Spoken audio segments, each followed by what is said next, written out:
একটু খেয়াল করেন, আমি মানে এমন কোন কথা বলবো না আপনাদের কষ্ট হবে বা আপনাদের বুঝে আসবে না। সংবিধান প্রসঙ্গ যেহেতু এসছে, ইদানিং আমি সংবিধান নিয়ে খুব মেহনত করতেছি। কারণ 2011-তে বাংলাদেশের সংবিধানটা এমন ভাবে কাটাছেঁড়া করা হয়েছিল, যার কারণে আল্লামা মুফতি আমিন রাহিমাহুল্লাহ বলতে বাধ্য হয়েছিলেন যে এই সংবিধান ডাস্টবিনে নিক্ষেপ করা হবে।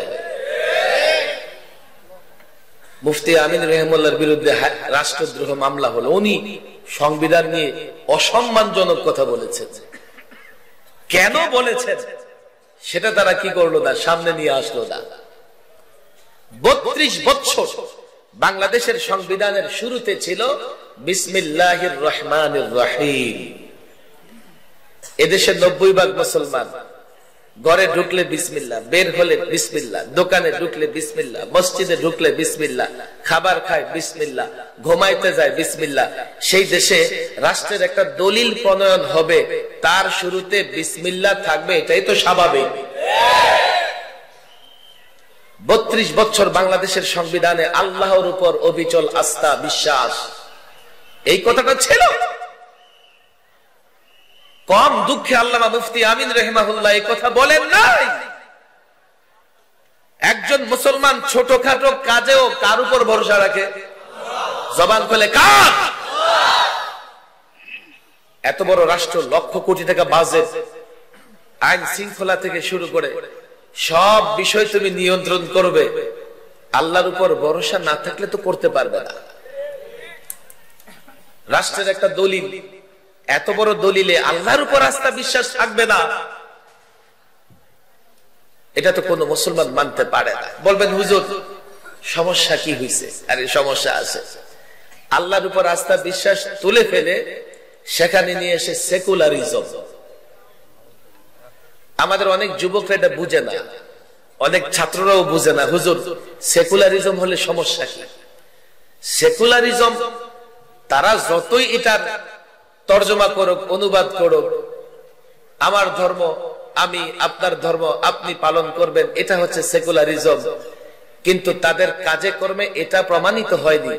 তাদের কাজে কর্মে আসল সেকুলারিজমই প্রমাণিত হয়েছে। সেটা কি? ধর্মহীনতা। রাষ্ট্রের কোনো ধর্ম থাকবে না। আর মুসলিম রাষ্ট্রে এই স্লোগান দিয়ে প্রকৃতপক্ষে ইসলামকে ধ্বংস করতে চায়। অন্যান্য ধর্মের লোকদেরকে তারা ঠিকই অধিকার দেয়। এটা হচ্ছে ওদের মুনাফিকি চরিত্র। অনেক বক্তৃতায় আপনারাও শুনেছেন, হুজুর কোরআনেই তো ধর্ম নিরপেক্ষতার কথা আছে। কয় কি? লাকুম দীনুকুম ওয়ালিয়া দিন, বুখারী শরীফের হাদিস। এমন কথা এই জাতির নেতারা বলে নাই। আরে লাকুম দীনুকুম ওয়ালিয়া দিন মানে কি? আমার দিন আমি পালন করব। তুমি কাফের বেঈমান আমার দিন পালন করতে পারবে না। কেন না? তুমি তো কুফর অবস্থায় আছো। কুফর অবস্থায় ইসলাম পালন করা যায় না। কুফর অবস্থায় নামাজ পড়া যায় না। কুফর অবস্থায় রোজা রাখা যায় না। কাফের রোজা নামাজ পড়লো তার কোনো ফায়দা হবে না। আর আমি তোমার দিন পালন করতে পারবো না, এর মানে কি? এর মানে হচ্ছে আমি মুমিন, তুমি যে শিরিক করো, মূর্তি পূজা করো, আমি তো তা করতে পারবো না। এটাকে লাগিয়েছে ধর্ম নিরপেক্ষতার সঙ্গে। আবার কি বলে? রাসূলুল্লাহ ইহুদিদের জন্য মসজিদে নববীর অর্ধেকটা ছেড়ে দিয়েছিলেন, এমন কথা বলেছে কি বলে নাই?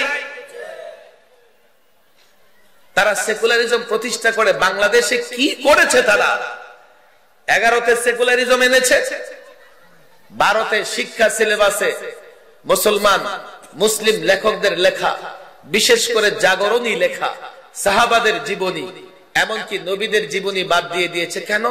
রাষ্ট্র ধর্ম নিরপেক্ষ। এই বই পুস্তক তো সবার, এখানে ধর্মের কথা কেন থাকবে?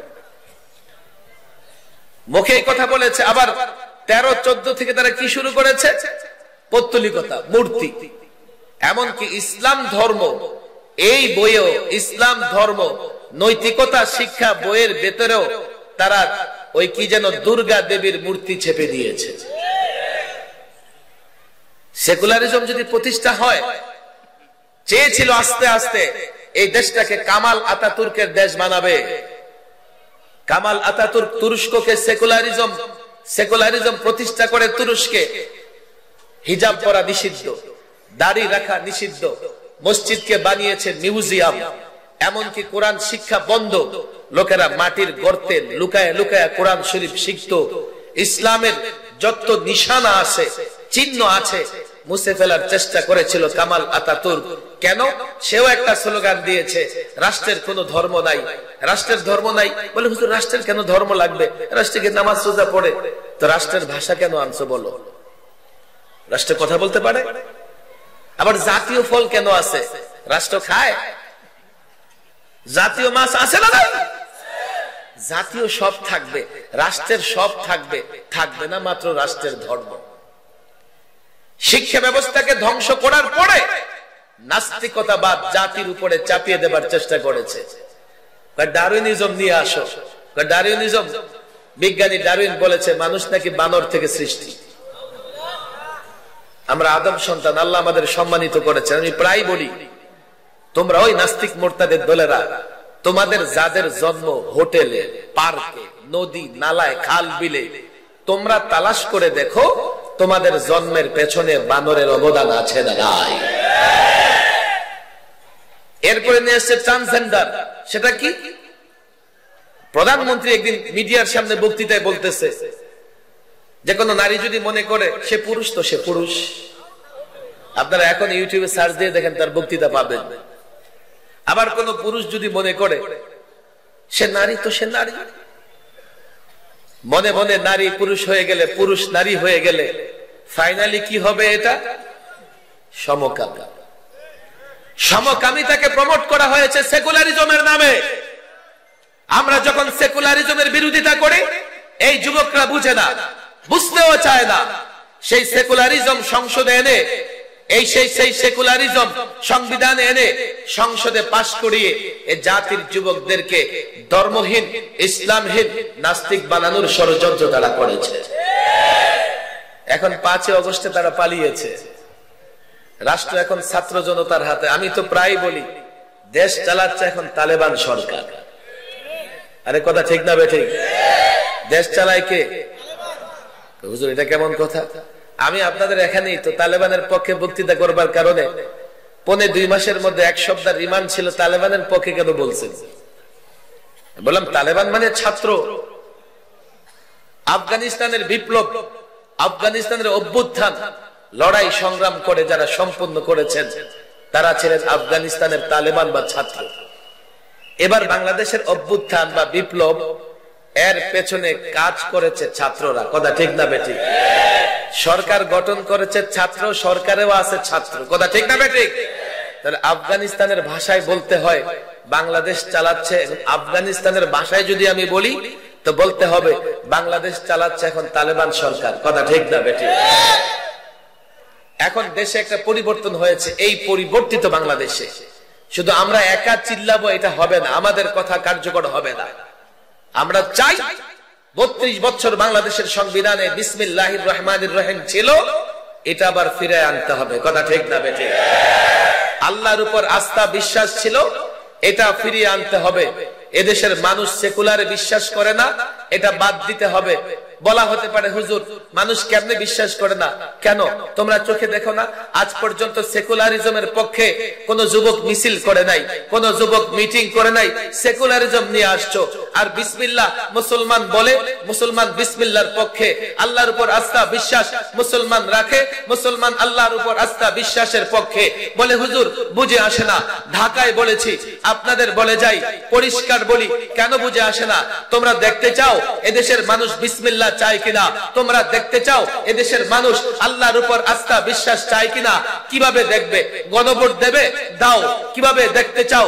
রক্ত চাও? তো আমরা রক্ত দেব। যদি মনে করো বড় সমাবেশ দেখতে চাও, সম্মেলন দেখতে চাও, আমি তো বলি কোথায় দেখতে চাও? বাংলাদেশের 56,000 বর্গ মাইলের যে কোনো জায়গায়, বাসানচর থেকে শুরু করে সিলেট বর্ডার বলো, নেত্রকোনার বর্ডার বলো, আর কুড়িগ্রামের বর্ডার বলো, যেখানে মনে করো মুসলমান জমায়েত করে আপনারা দেখিয়ে দেন এদেশের মুসলমান বিসমিল্লাহ চায়, এদেশের মুসলমান আল্লাহর উপর আস্থা বিশ্বাস চায়। আমি তোমাদের বলি, তোমাদের উপরে আস্থা আছে বলেই আমি বলি, মহব্বত আছে বলেই আমি বলি, যদি তোমরা সমাবেশ দেখতে চাও, সম্মেলন দেখতে চাও, সমাগম দেখতে চাও, বাংলাদেশের সীমানার ভেতরে যে কোনো জায়গায়, টেকনাফ থেকে তেতুলিয়া, রূপসা থেকে পাথরিয়া, যে কোনো জায়গায় দেখতে চাও, আল্লাহর কসম আমরা জনতাকে ডাকবো, আমরা আল্লাহ প্রেমিক জনতাকে ডাকবো, আমরা রাসূল প্রেমিক জনতাকে ডাকবো।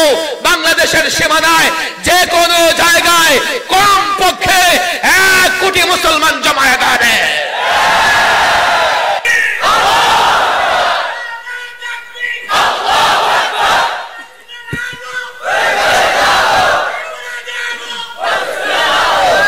জনতার জোয়ার দেখতে চলে সেটা আমরা দেখাই দিতে পারবো, কিন্তু আমাদের বিশ্বাস ছাত্র জনতার অভ্যুত্থানের পরে বাংলাদেশের সেকুলারিজম ফেসিবাদের দিকে যাবে না। দীর্ঘ কথা ও দুরুদে আমি একটু লম্বা করলাম, আজান হয়ে গেছে, 2 মিনিট সময় আপনাদের কাছ থেকে নিব। মাদ্রাসার মোতায়েব সাহেব ঘুরে ফিরে দূরে হলেও আমার আত্মীয়, সাংগঠনিক ভাবে আমার সঙ্গে সম্পৃক্ত। অনেক মাওলানা এখানে বসে আছেন, আত্মীয়তার অধিকার আছে না নাই? আর এই এলাকাটা একেবারে ঢাকা থেকে কাছে, সেক্ষেত্রে প্রতিবেশীরও তো একটা অধিকার আছে, আছে না নাই? আমি জানি না, আমি কোনদিন চান্দা করিও নাই, তবে উঠতে পারবেন না কেউ, দেন আর না দেন। তাহলে এই পরীক্ষা আমার এটা নম্বর খারাপ আসবে, চান্দার পরীক্ষায় নম্বর কি আসবে? খারাপ আসবে। আমি জানি